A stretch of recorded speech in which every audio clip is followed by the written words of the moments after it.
The first to launch a satellite and a dog to orbit the Earth. The first to send a man into space. In the galactic race of global superpowers, Russia once led the way. Today, it crashed out. This photograph, the last dispatch of its doomed Lunar 25 lander, taken 4 days ago when it was still on course to land softly on the surface of the moon tomorrow. During the operation, an abnormal situation occurred on board the automatic station, which did not allow the manoeuvre to be performed with the specified parameters. The country's space agency said this morning.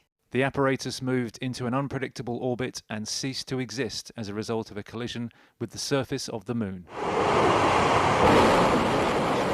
Blastoff went well enough last Friday as Russia celebrated its first attempted landing since 1976, aiming to reach the south pole of the moon. I hope that we will be the first. And if, of course, water is found, a very serious prospect opens up. That is, building a lunar base. Finding the frozen water believed to be in the craters there might allow longer stays, more detailed experiments, even a lunar layover on the way to Mars one day, and bragging rights on this planet. China's the only country to land on the moon this century. The USA's Artemis project is limbering up for another giant leap for mankind by 2025. 2, 1, 0. But it's India who Russia was trying to beat. Its lander launched last month. And we have a liftoff. And is now closing in on the unexplored craters. Touchdown is planned for midweek. If it happens, it will be historic. Though perhaps not to Russian state TV, which showed only brief coverage of the Lunar 25's demise.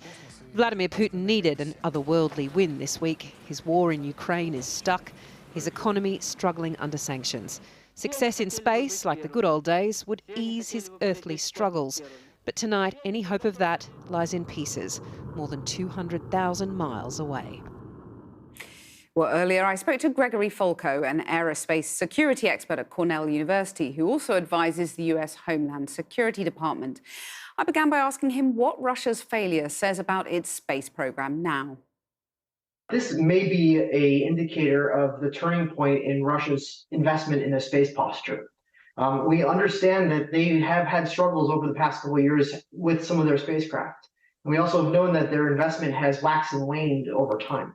But this may be telling that we can't see them as the same rigorous space power that we've seen them in the past. But if they're no longer a kind of leading player potentially in the moon race, is China now the sort of key competitor to the US, or do you see India as more of the kind of big name there?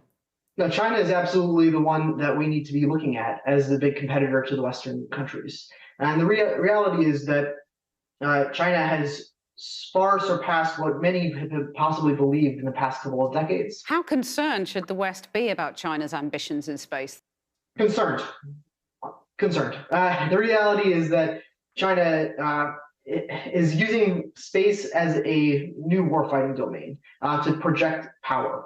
And we are also doing that as well in the US, but we believe that China has the same intentions as the Western states, is to demonstrating its power and actively managing that domain. But should the US and other Western countries then make a greater effort, do you think, to try and establish a set of rules or a legal framework to govern how people behave in space, how China, for example, behaves in space?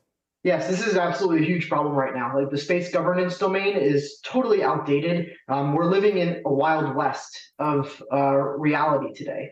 And without more governance principles and without more international cooperation, we're going to end up with a bit of a mess on our hands. We need bodies like the UN and NATO and whatnot to also be able to help push forward what we believe rules of the road need to look like for this domain. India's hoping that its spacecraft will touch down on the south pole of the moon on Wednesday.